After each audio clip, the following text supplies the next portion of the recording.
Jagrata. There are just very deep universal laws, universal truths. And once you adhere to them, you learn them, you become one with them, then they are applicable at all times in every single thing you do. Focus and one-pointedness of purpose is one such universal truth. The human mind jumps like a monkey from place to place, subject to subject, thought to thought. You're not going to stop this. It is the nature of the mind. Great masters have taught this. It is the nature of the mind. Monkey mind. You have a monkey mind. Likes to jump around from tree to tree. Wherever you go, wherever you do, it may or may not go with you. It goes where it wants, when it wants. Monkey mind. It's so deep. If you realize there is nothing wrong with this. The hand has 5 fingers, the foot has 5 toes, and the mind is monkey mind. The question is not whether the mind jumps around. It is always a question of whether you go with it. Lots of things in this world are free to come and go. If you went with every one of these, you would never get anything done. You would never have any successful relationship with anybody, because every single thing comes and goes. Maybe the rain comes, you have to leave your home to go with it. Maybe the wind comes, you have to go leave all your friends and family to stay with the wind. You let all kinds of things come and go. So you let monkey mind come and go. You let it say what it needs to say. You let it jump where it needs to jump. You just let it be in accordance to its nature. If you learn to do this, you have a chance at one-pointed focus. They will erroneously teach you that before you can have one-pointed focus, your mind must become one-pointedly focused. If you have to take your mind with you, you're in big trouble. It would be like if they sit there and tell you when it's said and done, you shall have a body made of light. Let's see you turn this body into light. You're wasting your time. You understand? You leave this body the way it is. The great ones teach you, let everything be of its own nature. Let a snake be like a snake. Don't try to make a snake friendly. All right? It hisses, bites. It's a snake. Let the wind be wind, let the rain be rain. Let the mind be mind. Let the body be body. These are the deep teachings of the Tao and of Zen. If you try to change the nature of something, then you must stay there and be the guardian of that thing. Because nature cannot be the guardian.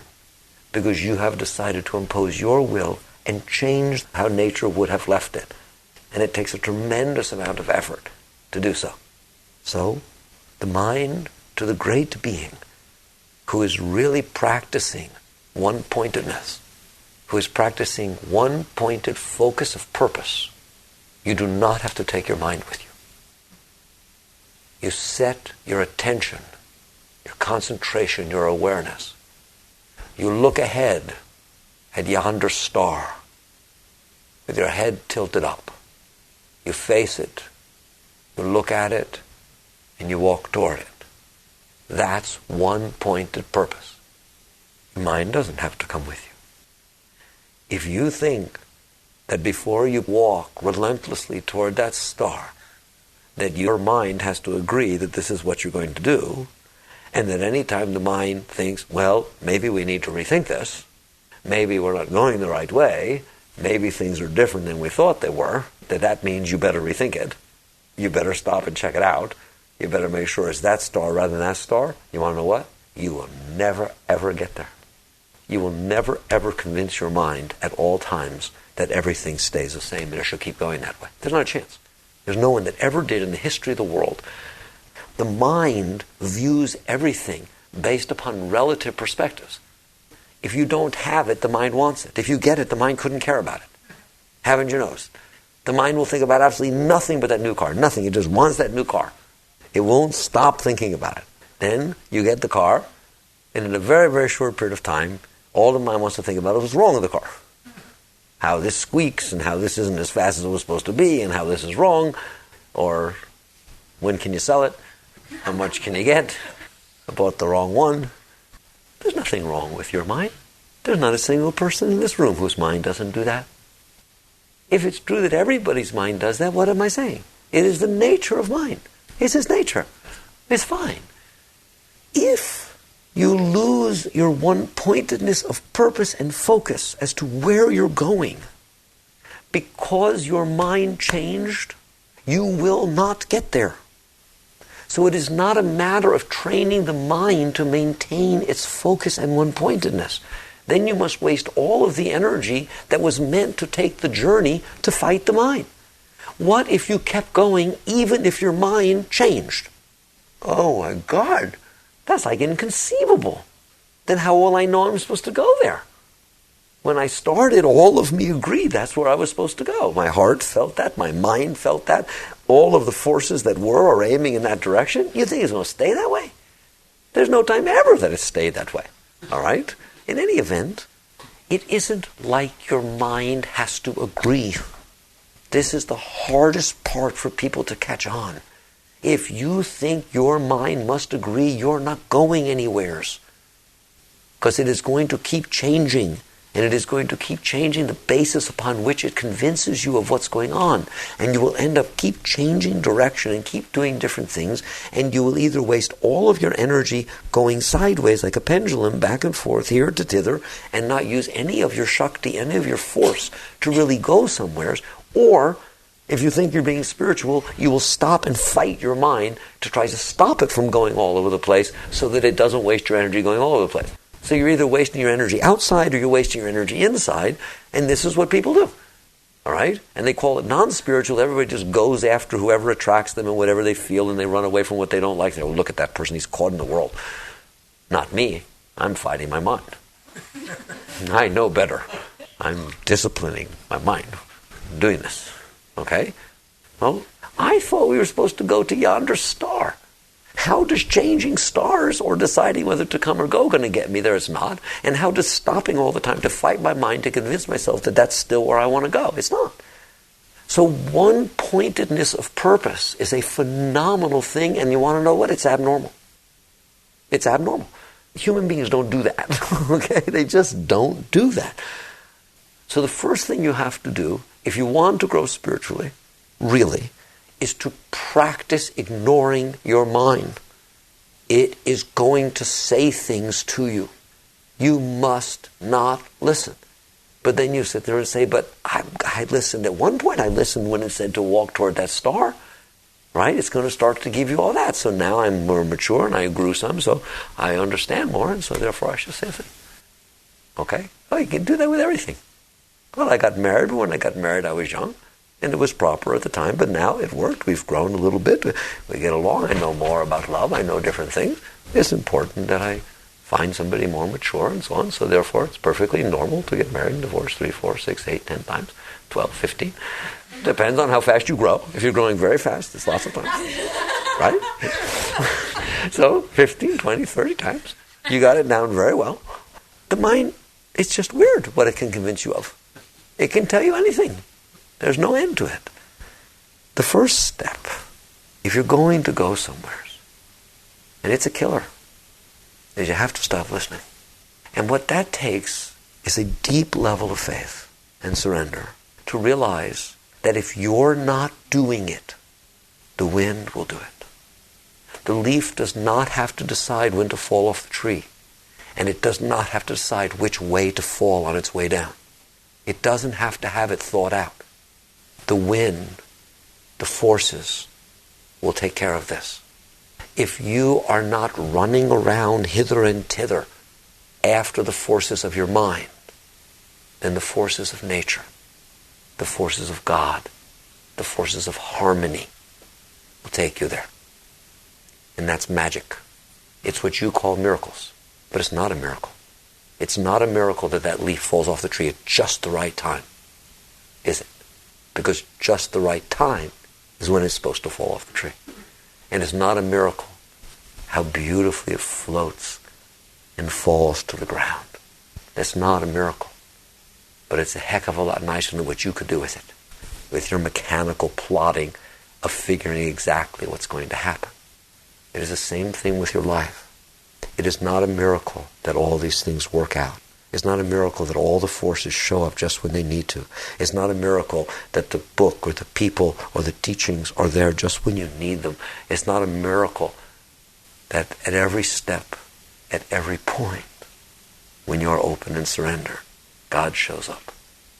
It is because your mind stopped running you all around, which is out of harmony with the nature of things.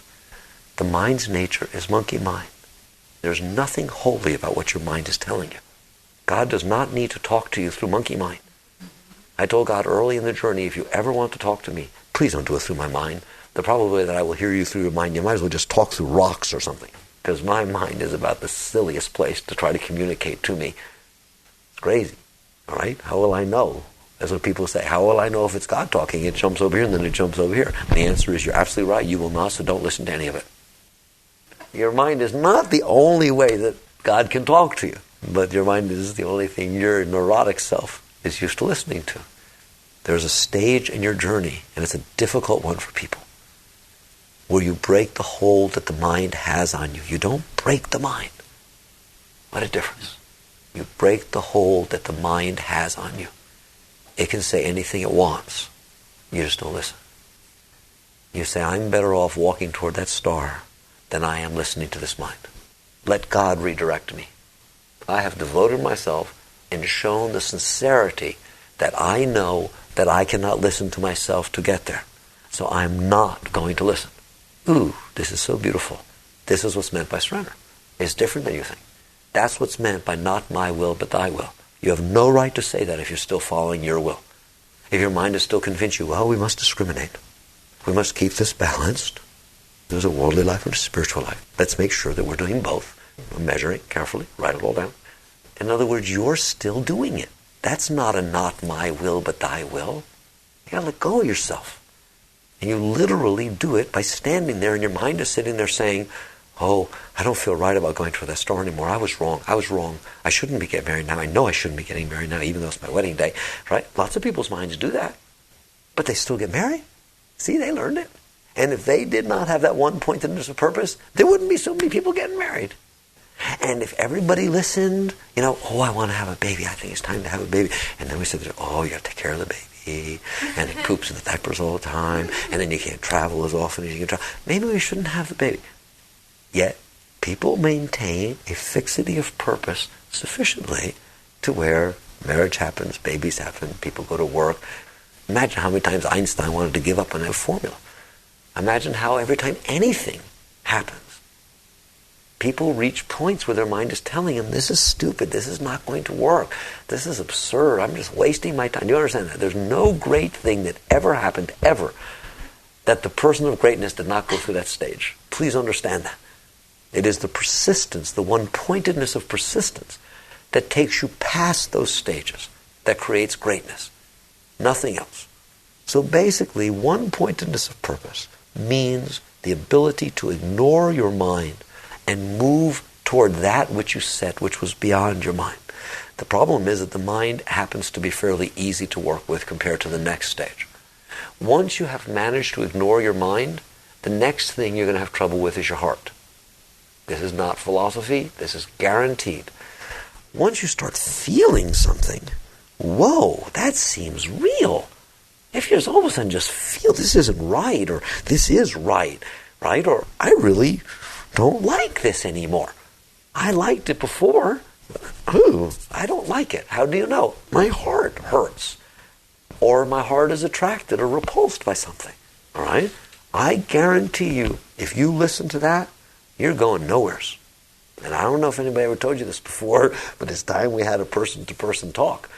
Because that heart's about as fickle as the mind. That heart will open or close with a drop of a feather. Anybody noticed? Unbelievable. All right? I want that car so bad. It's the most beautiful car. I've wanted it for 3 years. My heart gets all excited every time I see it. That's just so great. Then all of a sudden you open a magazine. It sits there and says, this car's better. I want that car. How long does it take? How long does it take for the heart to change, to shift? 1/billionth of a second. The only thing faster than mind is the heart. That's interesting. I know none of you have ever experienced the heart opening and closing in about 1/billionth of a second.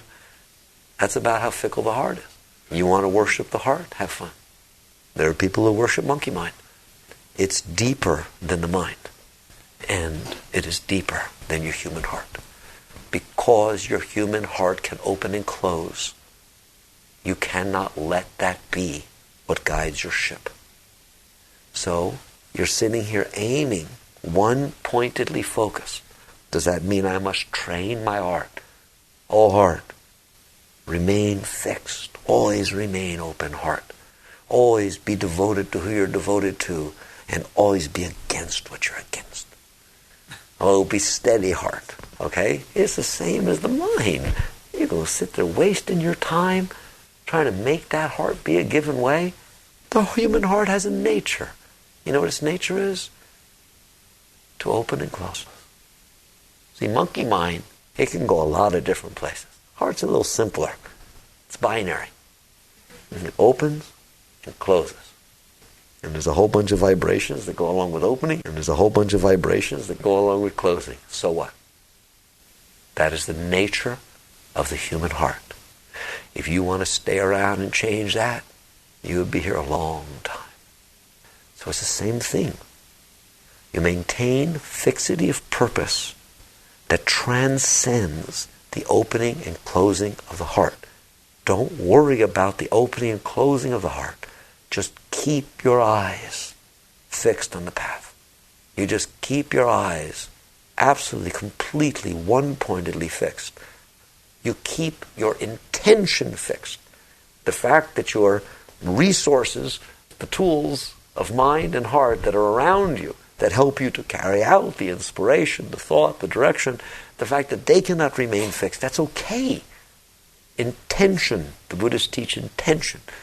One-pointed purpose. That's what intention is. And so you set your intention on something that is beyond your mind and beyond the wavering of the human heart. And you don't take it off. And you will have a struggle. The mind is strong, and it will come up with phenomenal arguments as to why you should listen to it. It's going to come up with some good stuff. And the heart, yes, indeed. Your heart to make you feel sorry for it. You keep walking. Keep on going. Just keep going.